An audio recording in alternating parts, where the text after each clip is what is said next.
ఓటేస్తే 5 ఏళ్ల దాకా జనానికి ఎసోంటి పవర్ ఉండదు మన దేశంలో. కానీ కొన్ని దేశాలలో గట్లుండది. జనానికి లీడర్ నచ్చకుంటే పదవుల నుంచి దించేసే పవర్ ఉంటది. దాన్ని రీకాల్ అంటారు. అట్లాంటి రూల్ మన దేశంలో లేదు గాని స్టేషన్ గన్పూర్ పబ్లిక్ మాత్రం ఆ పద్ధతే ఫాలో అవుతున్నారు. కడియం శ్రీహరికి ఓట్లేసి గెలిపిస్తే మా చేతులకు బంగారు కడియాలు చేయించుకునేటట్టు బతుకులు బాగు చేస్తాడు అనుకున్నాం. కానీ యూరియా ఇయ్యకుండా రైతులను కష్టాలు పెట్టే కాంగ్రెస్ పార్టీల కడియం శ్రీహరి నువ్వు ఎట్లా చేరుతావు? ఉత్త షేరుడే కాదు, యూరియా లేకున్నా పుష్కలంగా ఉన్నది రైతులకు, ఎసోంటి తిప్పలు లేదని తిక్కల మాటలు చెప్తున్నావు. ఓట్లేసిన మమ్ములను మోసం చేసుడే గాక కాంగ్రెస్ పార్టీలో చేరి కారు కూతలు కూస్తున్నావు. నీ పాలన మంచిగా లేదు. జనానికి నీ వల్ల దమ్మిడి లాభం లేదు. ఎమ్మెల్యే కుర్చీలో కూర్చునే అర్హత లేదు నీకు. అందుకే నువ్వు ఖచ్చితంగా రాజీనామా చేయాలన్నట్టు కడియం శ్రీహరికి బిడియం లేకుండా ఉత్తరాలు రాస్తున్నారు. స్టేషన్ గన్పూర్ ఎమ్మెల్యే అడ్రస్ కు రాసి పోస్ట్ బాక్స్ వేస్తున్నారు. మరి ఈ ఉత్తరాల దాడికి కడియం శ్రీహరి ఎంత సతమతం అవుతున్నాడో ఏమో. పాయిరం కొద్ది ఓట్లేసినోలేగి తీరుగా షీ కొడుతున్నందుకు బాగానే బాధపడుతున్నాడు కావచ్చు.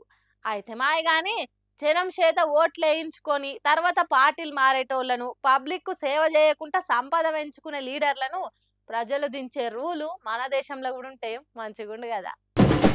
పెంటయ్య పెండ్లి దానయ్య దహనం దాకా తీసుకొచ్చిందట. గట్లనే ఉన్నాయి మన కష్టాలని, కడుపులున్న బాధనంతా చెప్తున్నది యోగి కండక్టర్ మేడం. ఆర్టీసీ ఉన్నతాధికారులు అందరికీ కూడా మా మనవి, మీకు వీడియో పెడుతున్నాను చూడండి. రోడ్డు మీద ఇలా ఎక్కుతున్నారు. బస్సుకు వచ్చి 150 మంది 170 మంది ఎక్కుతుంటుంటే కండక్టర్లతో రెక్లెస్గా మాట్లాడడం, డోర్లో నుంచి పైకి ఎక్కమంటే ఎత్తనంటాం. ఎందుకంటే మా ఉద్యోగాలతో, మా ఊపిరితో, మా కుటుంబాలతో ఇలా ఆడుకుంటున్నారు. అధికారులు ఎవరికి కూడా మేము చేసే సేవల పట్ల మీకు జాలి దయ లేదా? రోడ్డు మీద పాపివాడి కన్నా హీనంగా తయారైంది మా ఉద్యోగాలు. మా ఊపిరి ఆర్టీసీ బస్సులోనే పోయేలాగుంది. ఈ జనాలతో బస్సుల్లో కొట్టుకోవడం, కండక్టర్ మీద తిరగబడడం, గొర్రెలాగా అరుతున్న పైకి ఎక్కకపోవడం ఏంటండి? మాకు మీరిచ్చే జీతాల కన్నా మేము ఎక్కువే కష్టపడుతున్నాం. ఇన్నరా ఫ్రీ బస్ పథకం పెట్టి ఆడోళ్లకు మంచి చేస్తున్నారు కావచ్చు, కానీ మా పానాలు పోతున్నాయి. పబ్లిక్ బస్సులలో కొట్టుకునుడు, ఒక్కటేసారి గుంపులు గుంపులు బస్సు ఎక్కి గుండె కొట్టుకోకుండా చేస్తున్నారు. ఇది పేరుకే సర్కార్ కొలువు కానీ సచ్చేదానికి సాగు చేసిన బాట తీరుగా అనిపిస్తున్నది మాకన్నట్టు చెప్తుంది.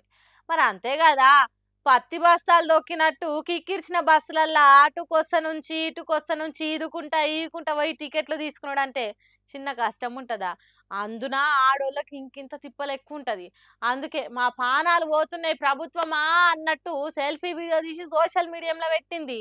ఇంకేముంది, సర్కారు నడుపుతున్న వాళ్ళు కష్టమైంది, కడుపు నొప్పి అయింది అనేది ఆలోచించారు కదా. నువ్వు మా మీద వీడియో తీసి ఇడుస్తావా? నీ సంగతి చెప్తాం అన్నట్టు డ్యూటీ వేసుడు ఆపిండ్రట ఆఫీసర్లు. పని చేయకుండా పక్కకు పెట్టిండ్రట. ఇగో గిట్లున్నది మన దేశాన్ని, రాష్ట్రాలను ఏలుతున్న వాళ్ళ తీరు. కష్టాలు చెప్పుకోవద్దు, కడుపులున్న బాధలు అంచుకోవాలి. తిప్పలు వస్తే సర్కారును తిట్టొద్దు, లేకుంటే ఇగో గిట్లనే చేస్తాం. ప్రశ్నించిన వాళ్ళను ముప్పు తిప్పల పెట్టి 3 సార్లు నీళ్ళు తాగిస్తామన్నట్టు చేస్తుండ్రు. అసొంటి పరిపాలన చేస్తున్న వాళ్ళను ఎన్నుకున్నందుకు మనకు మనమే దండాలు పెట్టుకొని దండలను మెడలేసుకోవాలి. అంతకంటే ఎక్కువ ఏం చేయలేం మరి.